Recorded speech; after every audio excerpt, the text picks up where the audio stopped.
What's up, She's Not Selling sisters? Honestly, if you're one of those people who put down a deposit and then you've ghosted one of our closers, or you're a closer who's being ghosted after a deposit, you're going to want to grab your notepad and probably some wine, because we're dropping some truth bombs here.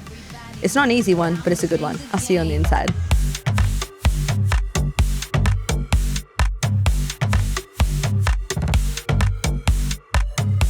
Oh, hello.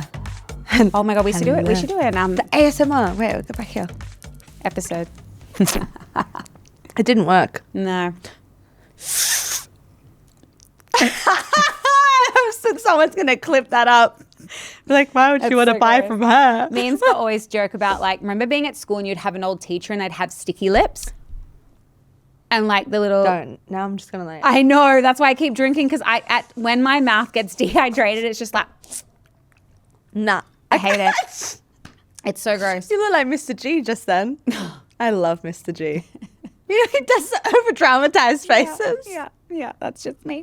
She was a... So anyway, we digress. Yes, we do. We always do.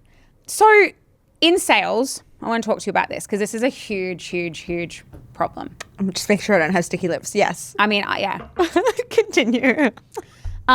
You'll have an amazing transformative conversation with someone where a facilitation of change actually occurs. That was good. Okay, Laurel. Actually occurs, right? Yeah. And at the end, they go, yep, okay, I'm shit scared, but I'm going to do it. They put down a deposit. Love that.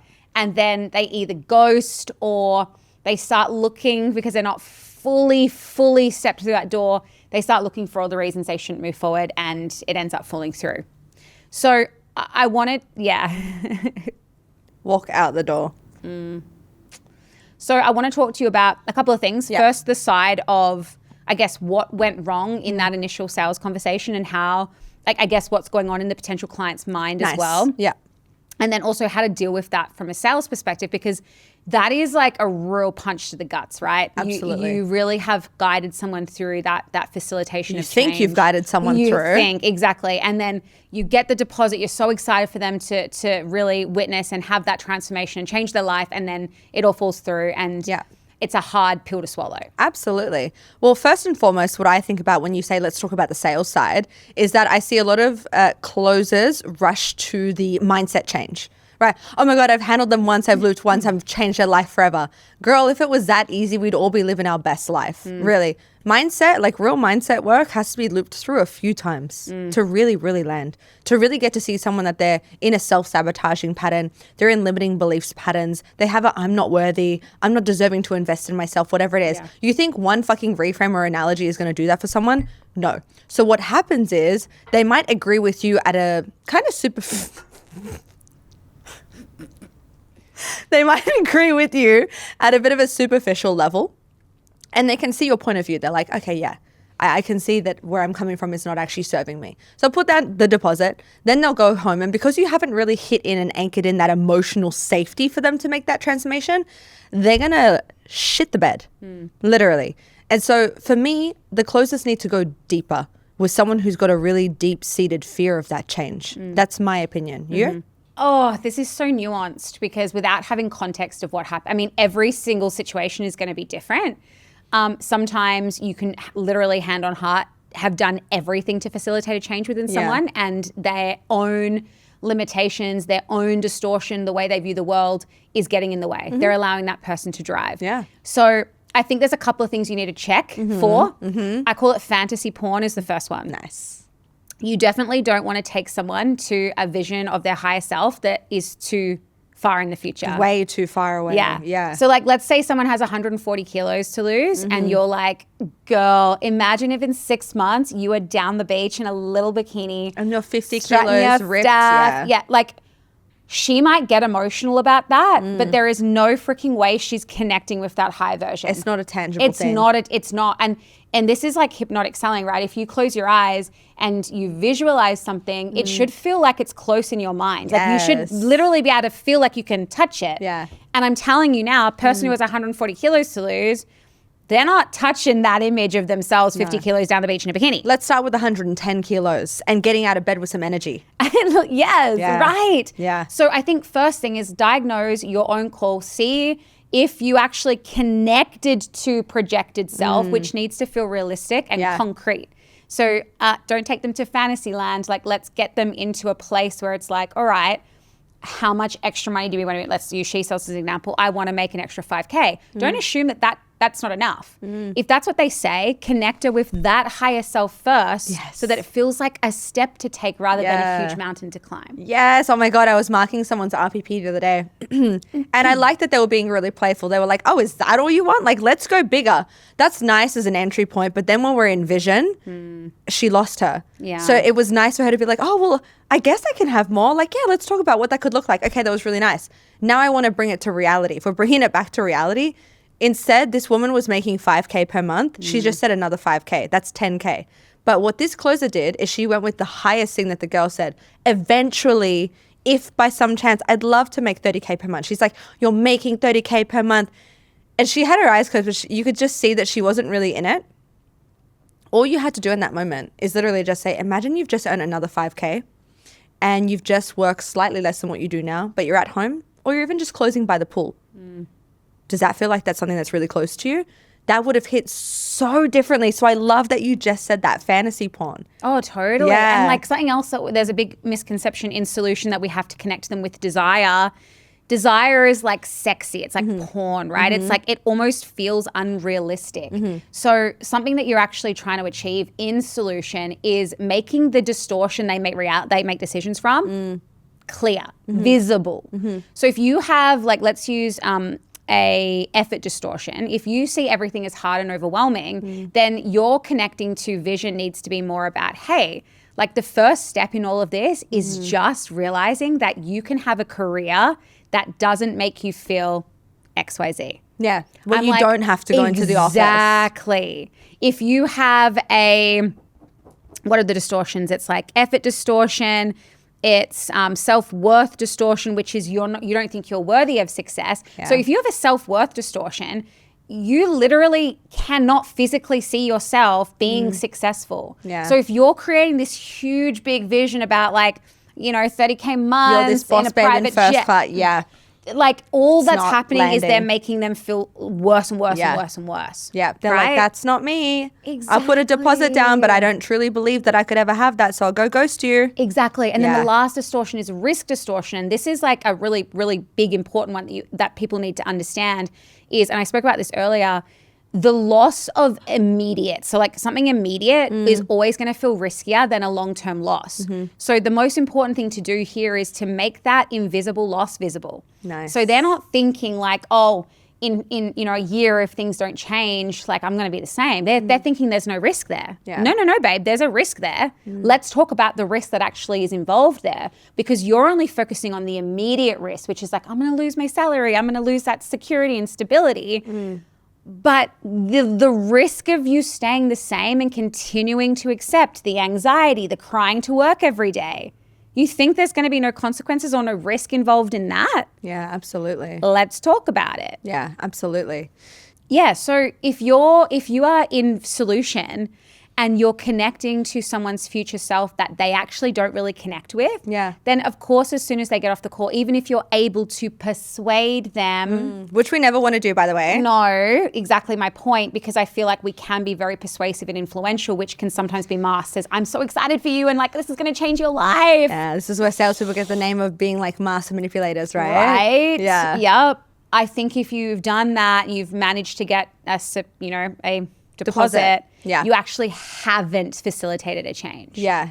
It's really hard because do we have anything else to touch on for sales side of things? Because I kind of want to touch on like what's happening with the potential client, the people. Let's have a think. There's a few other things like you said, if you're only doing one loop in objection handling, or you're not actually doing a check-in. So something that I'm a huge fan of is after you've presented the price and they're like, all right, I'm happy to go down the finance route or whatever. we then tend to steamroll the rest of the sale. We're like, okay, great, sign this agreement and here's your logins and blah, blah, blah, blah, blah. Right, slow it down. Is it aligned for you? We need to regulate nervous system again. Because you got to remember, right? When you get to just before the price, they are at a peak energetically where they're like, oh my God, this is going to be the thing that's going to change my life. I'm so excited. You say, hey, 10K, all of a sudden that risk of losing 10K throws them into fear. Yeah. So then you're managing to bring them up slightly into courage, which is still lower than what they were feeling, enough for them to say, yes, okay, I can be brave, let's do it. You need a check-in. You need to regulate the nervous system. So after you've done the price and they've gone, yep, let's do it, take a moment, breathe. How are you feeling? That's big. I know that must feel heavy right now. I just want to take a second, acknowledge you for your bravery, for your courage. How are you feeling? Yeah. I love that. But this is what we say. You should always finish calls with this. Straight after pitching price, yes. Straight after signing agreement, absolutely. Yes. Offering support that you're always going to be there as well. Yeah. I'm a massive fan of pre-handling. So for any closers who are listening to this, any woman who is in sales, something that's going to help you understand how do I actually get this woman to not just make a deposit, but make a real commitment. You don't want to leave things to the very end. You and I, this is why. Objection handling is not the forte for us. It's pre-handling those objections. We are meaning-making machines and pattern recognition machines. You should be so present on your call with your client that you are able to, what's the word? Decipher. Yeah, or decipher, diagnose. extract, diagnose any patterns that you're sensing. And it's so easy when you actually are in with someone because someone's got a pattern, which everyone has. Yeah. You'll hear things like, shopping around, or a bit of money, or tried things before, been looking for a few years. You know you're going to have your work cut out for you. So instead of waiting for the work to rear its ugly head, you pull it up right there. Right. Do not wait. Make the whole call about facilitating that change then. Yeah. That's still moving the needle forward. This is a huge problem actually, because we know the red car theory, right? Red car theory. But some salespeople, what they do in sales calls is it's kind of like the red car theory. They only listen for the language that's like, oh, this person's keen, a buyer language. Right. Right? So it's like, oh, they said they want this. Oh, they said they're ready for a change. Yeah. What about the fact that they failed a bunch of times? Anyone can say that they're ready for a change. Right. Everyone's ready for a change. Yeah. So stop looking for the red cars. Actually look for the green cars. Look for the blue cars. Look for the trucks. Yeah. Yeah. Look for the submarines. The things on the road. The submarines on the road. They're going to be your actual blockers. Oh, bless. It's giving such newbie energy. Like, oh, but they said that they were ready and they said that they were keen. I'm like, remember when I used to say, oh, no, but they were ready and they gave me a deposit and they're definitely going to show up. Oh, yeah. They said they wanted to catch up with me for coffee. Like, they are 100% signing up tomorrow. Never fucking showed up, bro. This is, okay, I think we should talk about the people side now. Oh, yeah. Yeah. This is the one that I hope there are people listening to this that aren't just in sales, that are thinking about going into sales, because I would like you to pre-handle yourself before you get on a conversation with one of our closers. Or maybe you have put down a deposit and done that very thing. I'm calling you out. If you put down a fucking deposit, bro, I will give you one of my digital products for free if you get back on and you tell the truth to one of the closers that you've ghosted and say that you got scared and then Tash said you could have a digital product for free. I will honor that. Honor that. You heard it first. But let's talk about what actually happens to these people, because you mentioned something fascinating before. Did I? Yeah, you were saying when someone is kind of like in their peak state, they're like, this is the thing that's going to change my life. This is the same energy that we see when you go to like a self-development seminar, yeah. Right? And everyone's like, I'm going to change my life. It's going to work out this time. And then you leave that energy. And what happens when you go home? It just, yep. Straight back to baseline. Straight back to your normal thermostat of limiting belief. The work doesn't finish just because you end a sales call. That is the beginning of the work for you. You have made a micro commitment to yourself by putting down a deposit. You've not made the full deposit, the full amount. And to me, that is also a doorway to say it's okay to leave. That's like putting one toe in instead of diving all the way in, right? Because you're like, oh, I could lose a deposit. It doesn't matter. But the women who actually fully commit, in very rare cases, there are still people that fully commit and then they ghost and they come back. But the women who fully commit, they close that door. They close the door to the version of them that's going to try to tell them to get out of it. Do you know what I'm saying? Oh, totally. And like, I get it. I know this because your brain is loud. Your brain is wired for safety. Yes. So like, I know that like every part of you is screaming like, what the fuck are you doing? Go back to safety. Go back to safety. I get that. Yeah. But there is also a whisper of your higher self trying to come through, and you need to be able to listen to her. Yeah. You absolutely do, because there is a version of you who has a life that you want. Yep. And if you don't start making decisions and acting like her, you will always run into this. You'll keep you stuck. You're running into the same issue time and time and time and time and time again. Correct. Yes. I talked about this the other day with my friend. We were talking about the 3 levels of work that there is to be done in self-work. And so level 1 is like the thought, which is, I deserve something better. I think I can do more with my life. I think I want to start a business. I think there's something else out there for me. Great. Number 2 is where we start to put a little bit more emotion into things. Oh, I really believe that I can do this. Let me start to look around. Let me have phone calls. Let me talk to mentors and go on YouTube and things like that. That's that. We're kind of bringing it into the 3D reality. The 3rd level of work is where people take a step into and they bounce back straight to level 2 because it's easier. So level 3 is the actual work. That is the behavior change, the identity shift, and the embodiment. So what that means is, okay, we go from thought to belief and emotion to massive action, which means not just a deposit, you actually pay the thing and you start the work. You show up, you make a schedule, and you keep going. That's level 3 work. Yeah. That's so good, because I think because we're so used to comfortable, because our brain is wired that way. Yes, exactly. We actually tell ourselves that feeling uncomfortable is unsafe. And so it made so much sense when you were just saying, we dip into level 3, but then quickly straight back to level 2, which is like we read, paralysis analysis. Self-help syndrome, right? Exactly, where we just absorb, but we take no action. Yes. Because we're literally like, oh, being uncomfortable is unsafe, but that's not it. Yeah. Being uncomfortable is actually completely safe. That's where growth lives. That's where you want to be. Yes, So absolutely. like it's always on both. Like I think the closer has to, and I'm a big fan of like radical ownership. Like look at where you could have supported more. Yes, but also absolutely. as a potential client, like knowing that, yes, it does feel uncomfortable to give up 10 grand. Absolutely. And that risk of losing 10 grand is going to feel really heavy, and that your brain's going to be screaming at you and all the things. Normalize that. Yeah, look, I promise you one thing. When you get to like, God bless you, get to 80 or 90 or 100 years old, you are not going to look back on that moment where you were with a closer and you put down that money because you really believe that this was the path for you. Maybe it was, maybe it wasn't. You're never going to miss that 10 grand. Because if you actually show up and do the work, you're going to evolve to some degree anyway. Yeah. And that's always the thing that's priceless in this life. What you will look back and say is, oh my God, I'm so glad that I took a chance on myself, because what you just did is that you gave your nervous system and brain proof, evidence that you can do something uncomfortable and still live. Oh, yes. Right? Yeah. And that evidence is important, because then when you need to do it again, which you should absolutely do it again, you can use that evidence and lean on it and borrow certainty from that evidence, knowing that being uncomfortable is going to give you that amazing growth, that amazing evolution. Yes. And the person on the other side is just exceptional. And like, this is what breaks my heart about these situations is like, she is dying to meet you. She is literally dying to meet you. And she's there like, please. Banging down the door. And every time you turn your back on her, she takes a step further away. Yeah. And her voice gets softer and softer and softer and softer until the point where you can no longer connect with her. And she dies. Literally visualize that so well right now. I could get teary about it. Yeah.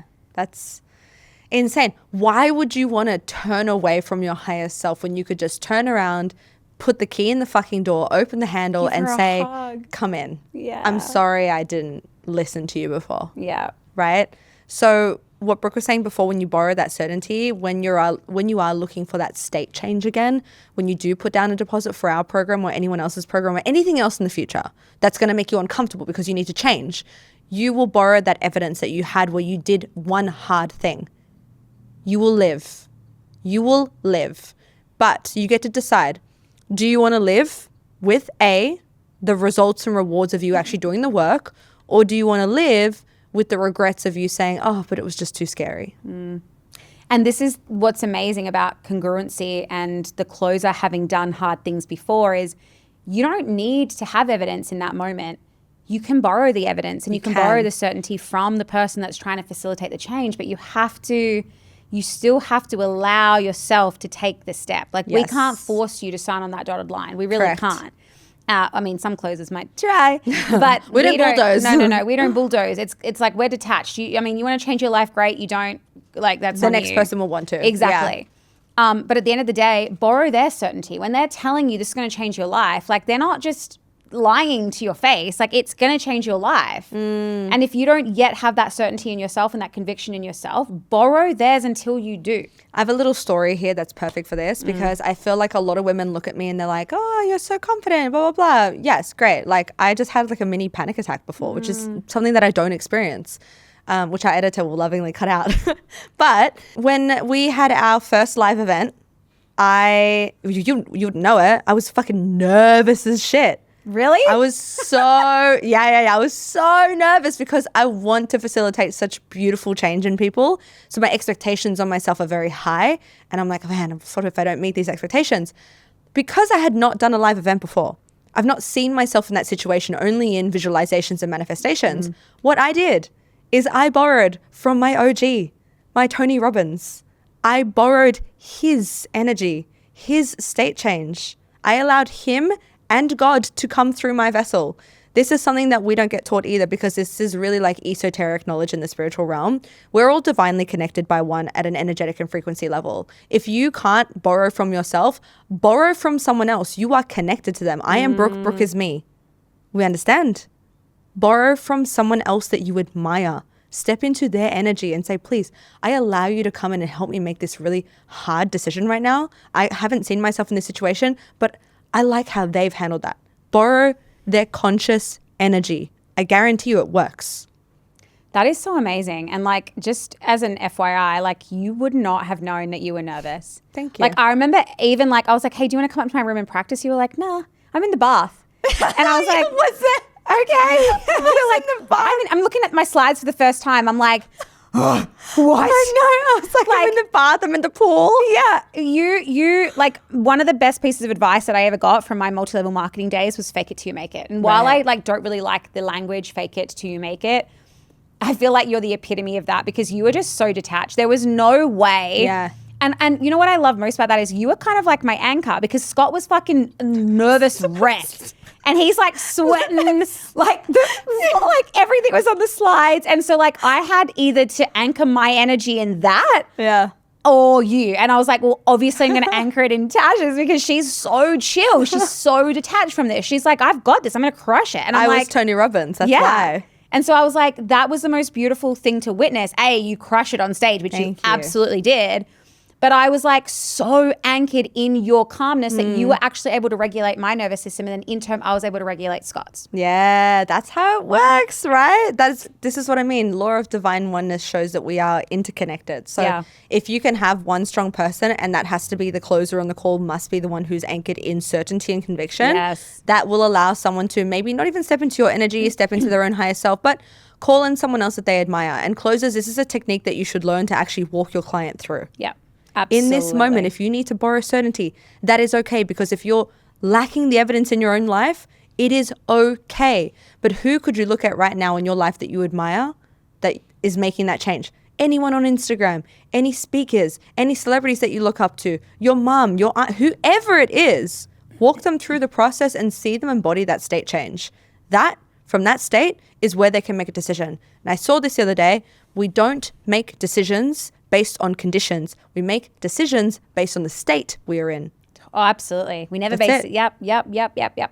So what state are you in? Mm-hmm. What state are you in when you put in that deposit? And what state are you allowing yourself to fall back into when you decide to ghost your closer?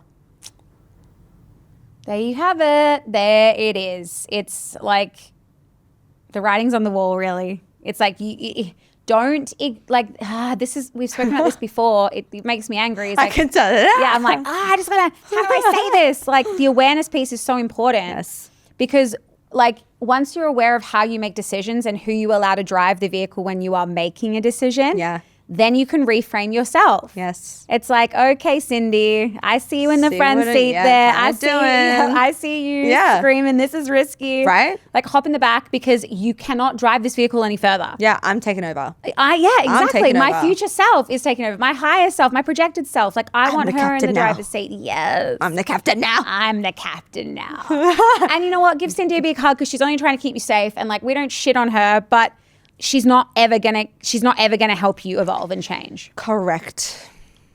All right. We leave it there. That's fucking great. So, Moral of the story. if you've put down a deposit, you go back on the phone right now, you text your closer, and you close that deal with yourself. Yes. We'll see you on the side where you decide to make that change. The good side. The good side.